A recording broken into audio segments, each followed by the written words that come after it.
এক সপ্তাহ আগে তরমুজ খেয়েছিলাম। তো ওই 5টা বীজ মতন রেখে দিয়েছিলাম, ঘরের মধ্যেই শুকিয়েছি। তো সেটাই বসাতে এসেছি ছাদে এখন।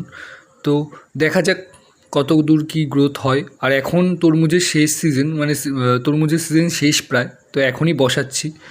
যদি হয় তো ভালো। আগেরবার হয়েছিল বাট ছোটো, ভালোই হয়েছিল, খারাপ হয়নি। তবে এবার দেখা যাক যদি আর একটু যত্ন করে বড় তরমুজ করা যায়।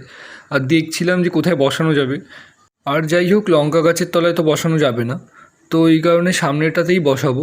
এখানটাতে মাটি একটু ভেজাও আছে, আর একটু গাছপালা তুলে পরিষ্কার করে দিচ্ছি। একটু আগাছা মতন হয়েছিল। আর অ্যাকচুয়ালি আগাছা না, এটাকে কি শাক বলে। তো এখানে কোনো না কোনো শাক হতেই থাকে।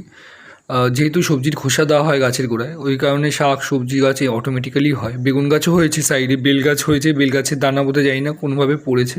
ও বেল খেয়েছিল, বেল খেয়ে বোধহয় ওই যেই খোসাটা থাকে ওগুলোও বোধহয় ফেলেছিল গাছের গোড়ায় সার হওয়ার জন্য।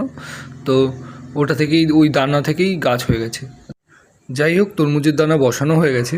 এবার মানে সবাই বলে যে গাছ লাগানোর পরে একটু জল না দিলে হয় না। আর মাটিটা এমনিতেও একটু শুকনো আছে, ওই কারণে অল্প একটুই জল দেবো, বেশি জল দেবো না।